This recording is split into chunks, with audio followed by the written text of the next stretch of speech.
What's up, everybody? I'm here. This is Sunny, but I don't have Uncle Coach Kevin with me. I tried to call him; he didn't answer his phone. And so, standing in for Kevin today, I actually have Dr. William Murphy. And if you could, real quick, before I get into the sponsors, could you just throw everyone what your credentials are?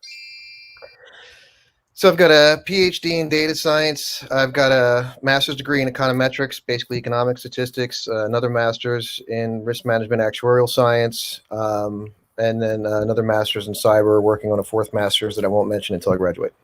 Okay, and you've been largely involved with the COVID response, something to do with the supply chain, correct? You've been involved with Washington D.C. and I believe also New York. Yes, so I'm involved with the COVID-19 resiliency efforts and also some of the relief efforts, primarily in the Northeast. Okay, and what does that involve for you? Well, basically plunging the toilet. I mean, really, because this is a fast-moving pandemic. So whether it's things like rent assistance or other municipal resiliency, strategic planning, or supply chain reinforcement, advisement, all that stuff, just one of the many brains trying to help the U.S. and certain parts of the U.S. stay ahead of it. Okay. Well, let me give a quick shout out to No Judges Needed. They've been a great sponsor, Troy Regano. Our promo code, if you want to get stuff from nojudgesneeded.com, it's OMGH. And if you've already used that promo code and you want to get some other stuffs, you can get $10 off of rash guards, spats, and shorts. As many as you buy, you'll get $10 off of each pair if you use the promo code OMGH10. So make sure you check out No Judges Needed. And now I want to get to today's topic. So the reason why I messaged you today was because I saw this horrendous article on CNN, and I'm going to pull that up now. I'm not as quick with the screen sharing as I should be. I apologize. Yeah, here it is. This I thought was quite appalling. Can you see that? Yep. All right.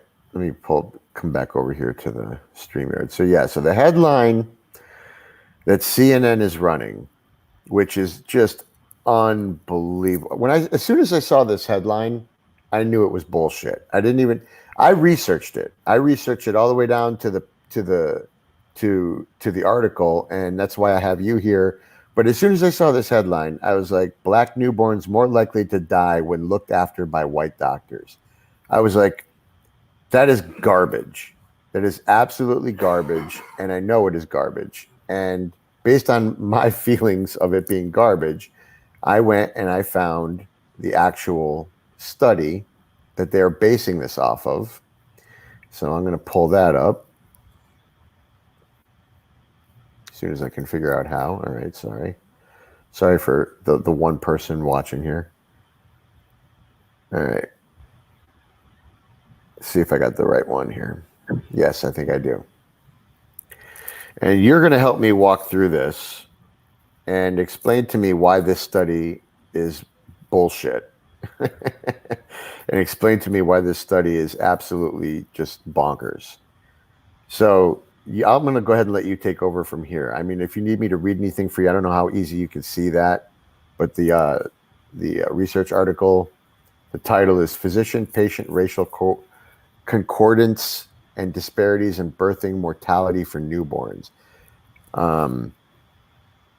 So yeah, you took a look at this. What is your opinion?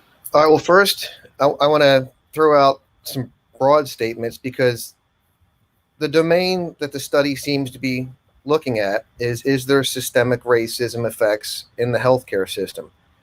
And I have read other studies, and I've done some work with other researchers that suggest that there are. And there's a few reasons for this. And I'm going to go over these general statements, and then we'll dive into the specific study. Number one, we do see some disparities when we look particularly at the poor, lax education demographic, because you have white people and white mothers that fall in that category, black mothers that fall in that category, Asian mothers, Hispanic mothers. But we do see some um, variances in number with the black, poor, lax education demographic as compared to the other ones that are troubling, whether that be a lack of referring to adoption counseling, whether that be a lack of referral to La Leche League consultations or other non supplementary services where they just don't get referred compared to the other demographics, and therefore those other services or their desired benefits aren't adopted. And that One you mentioned to me on the phone was that maybe black mothers don't get those consultations on breastfeeding as much as they as often as say the white mothers do. Was that one of the problems you were talking about? Yeah, that's the La Leche League consultation. That's the people that they bring in to help mothers nurse successfully, particularly first-time mothers, which is a big deal for first-time mothers. Sure, absolutely. And those are problems, and those are serious problems, and those are problems that we should definitely look into and try to solve, I would say. But anyway, yeah. Continue. Okay. And then, of course, there's going to be some other issues where race is material, and then we have to ask, is it racism? And it may be, because a lot of the research is done for, say, white males or whites. In this country, the African-American population or black population is a minority, so the majority of research subjects may be white. And there are some specific diseases that may impact the black community more prevalently than the white community. And all that in the medical world does make race relevant. And then the question has to be asked, well, is it being handled in a racist way? And these are persistent and troubling questions. All those caveats aside, let's look at this particular study. So when we look at these issues, we have to control for things like poverty level, education, diet, lifestyle choices. Do you smoke or not? Comorbidities. Do you do drugs? All that stuff. This study didn't really control for those things. This study had a lot of controls. There were interesting controls, and I'm being kind, but and they did other things that were a little bit strange. And one of the things they did right with their methodology is they did provide supplementary materials which outlaid their methodology. But when we actually look at the details, like as a for instance, they identified the races of the physicians by looking at their online pictures. Well, that's a little suspect in its own. The fact that they didn't control for some of those clinical issues is a little suspect. And they use things like the length of care as a surrogate for death, a confirmatory surrogate for death, because deaths are such rare events in any of the demographics, less than 0.5%, I think. Don't quote me on that. I have to go back to the article and look. But I mean, we can use those same type of cherry picking methodologies, and I could end up saying, well, milk curdles more often when clinicians wear red, or you're more likely to roll snake eyes in craps if you're wearing a hat. I mean, so that's a little bit questionable. However, what I would say, what I wish they would have looked at, I mean, could they have studied black physicians that serve black communities more familiar with diseases that occur more prevalently in blacks and medications that the black community may respond better to than the white community? Because those things do happen. There are certain genetic dispositions where you may see diseases more often. There may be a mutation that makes folks susceptible to that disease, and they may respond better to certain medications because of that. That would have been a much more interesting study than just kind of a cups and balls. Is there a correlation here? And the way we're going to figure out who's what is done in a very weird way. So that would be my biggest statement is they didn't really try to identify what you'd want to identify, like what are the underlying conditions that may affect the mortality rates, and do the clinicians have superior knowledge? Are they doing anything different? It was done in a very, very naive matter. Also, I would say we know that the nurses end up spending more time with the patients than the doctor, so it may have been much more interesting to do a nursing study. And by the way, there's a greater variance and diversity in race on the nursing staff. So doing a nursing staff study versus a physician staff study may have been much more interesting. one of the points I made to Sonny outside of the call is we do know that a lot of physicians have absolutely terrible bedside manner. So even within their own cultural demographics, they have difficulty extracting information from the patients and communicating information to the patients in a manner that will resonate and there will be compliance and adoption, etc. So I could easily believe that. By the way, I have a theory on that. I don't mean to interrupt, but this is total bro science and based on anecdotal evidence. But I don't think that it's doctors who have a bad bedside manner. I think it's men who have a bad bedside manner. The women doctors and the women nurses that I've dealt with have been awesome. Well, very caring, very empathetic. Yeah, it's a stereotype, but you may be onto something with that. I mean, I could easily believe that. When I was hospitalized for pancreatitis, I think in February or whenever it was, and I was in the hospital for 5 days, I felt like I was treated amazingly. And then this male nurse came in and started giving me shit. And I wanted to take my IV line and just wrap it around his neck and choke him to death, or at least unconscious. Yeah. So the question becomes, do you respond better to female practitioners, or is it the case that female practitioners may have more empathy, better listening skills, maybe have more intuition? I don't know. But all these are interesting questions. We do see a lot of study domains of humans and social environments where if you look at it one way, you could say, like, you take arrest data. And we have the narrative that if you're Black in America, your risk of being arrested is much greater. But the truth is, it's really that your risk of being arrested is much greater if you're male, because until the age of majority, the chances of being arrested as a minor are about 12%, whether you're white, Hispanic, or Black. They're all about 12% if you're female.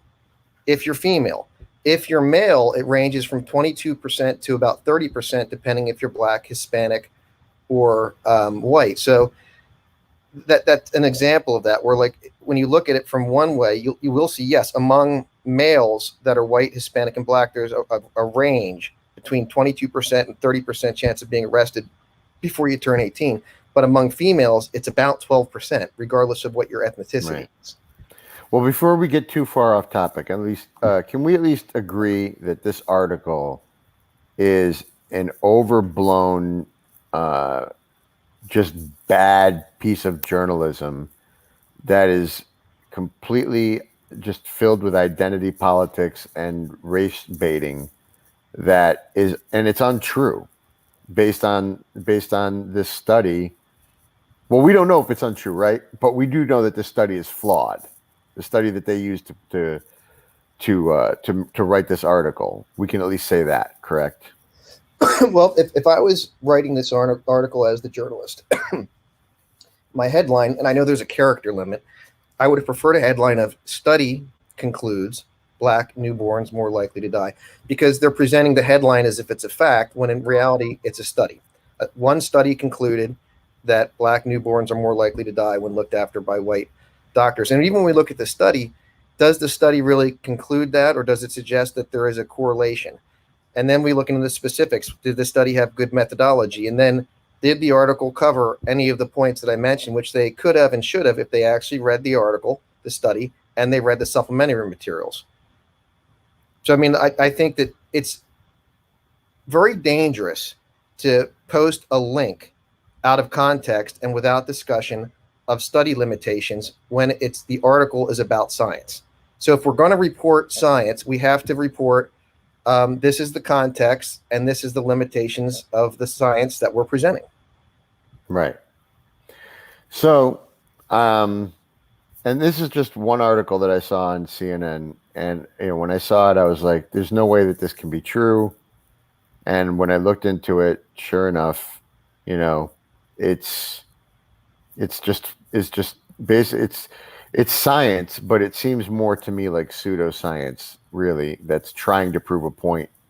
And you have CNN who's completely willing to run the narrative, and that's the troubling part to me. Well, there's a lot of pseudoscience in the realm of social science, and there's a variety of reasons for that.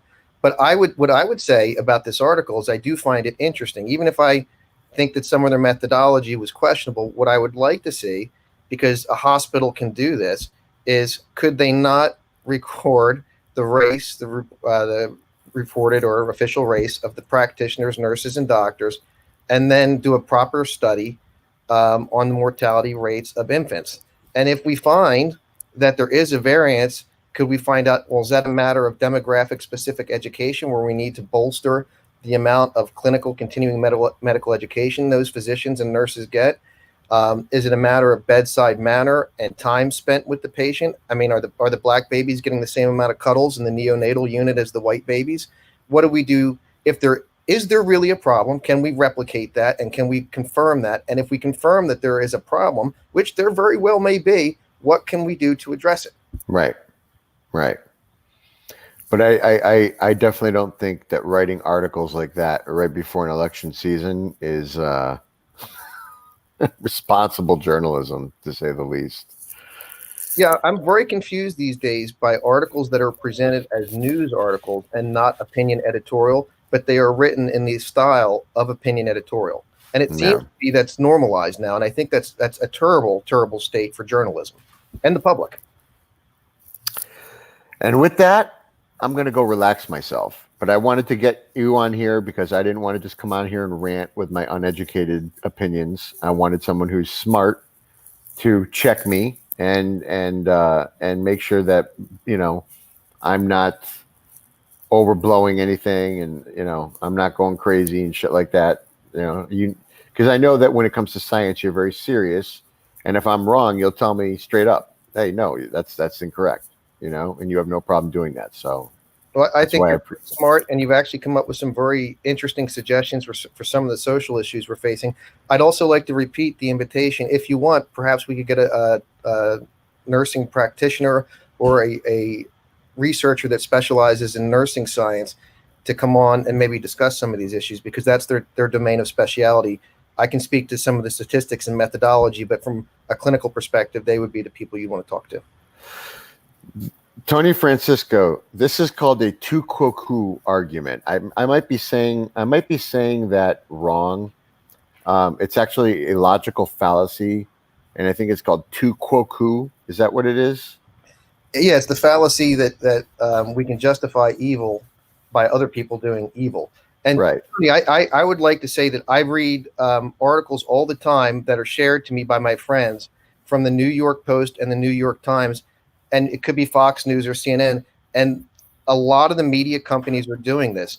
He's right in the sense that it's a widespread problem. It's not a problem that just occurs with left-leaning publications or right-leaning publications. We have a bit of a crisis in journalism where the revenue models are so efficient right now. Social media really seems to have energized those revenue models, where clickbait headlines and inflammatory statements and putting an opinion editorial content into what's supposed to be a news article rather than just reporting the news dispassionately. These are the facts. It's really become mainstream. So, Tony, I hope you understand that I agree with you from that perspective. We've got a widespread problem that's not necessarily just a left-leaning problem or a right-leaning problem. We've got a problem in journalism, and I would say in the academic literature as well, and also in the government informing channels. Yeah, I would agree with that. Yeah, there it is. I got to write this because I'm terrible at spelling, so I had to go look it up.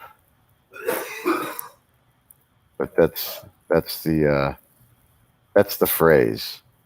So you can Google that one. So then the question becomes, shouldn't we encourage everybody, no matter what the source is, to double check it? Regardless whether it's Fox or CNN, the New York Times, the New York Post, shouldn't we hold them all to a higher standard and check what they're saying? Put some more in, bro. I'm sorry. I was interrupted by a rogue marijuana user. Right. So I'm just encouraging the public, when you read clickbait headlines, whether they're from the New York Times, the New York Post, whether from CNN, whether they're from Fox, please look past the headline. Please look at their underlying sources. Read the supplementary issues described in the source in the supplementary materials. I know that sounds like a bit of work, but it's the only way. The only way you're going to find the truth. Yeah, that's it. I mean, when I read that headline, I just had such a strong feeling of like, oh my God, there's no way that can be accurate. So I had to look into it. You know what I mean? Like I was just compelled to look into it.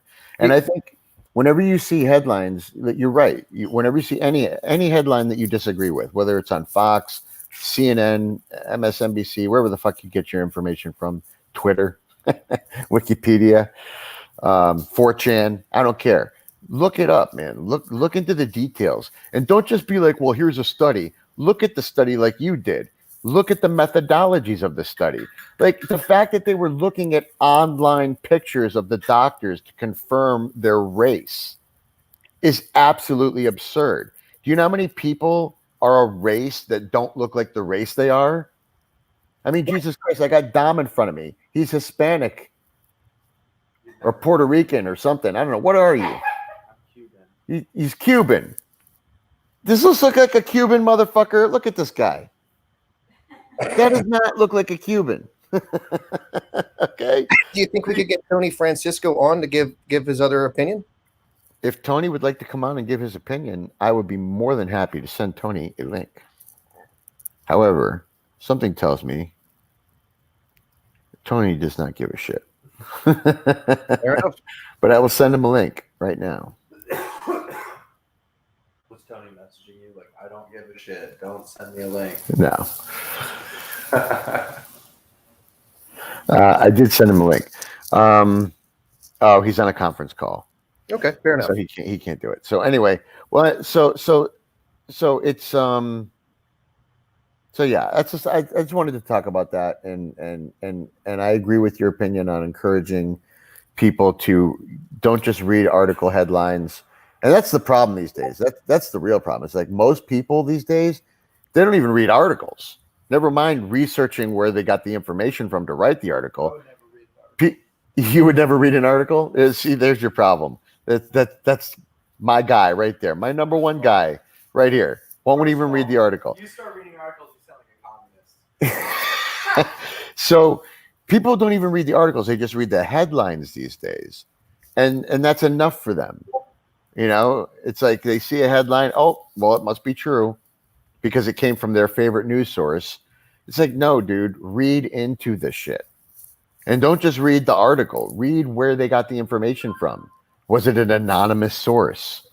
Especially if it's very inflammatory. I would argue that whether the headline was white doctors killing black babies or black doctors killing white babies, that's an inflammatory headline and articles. By the way, the reverse article headline would have pissed me off just the same. Right.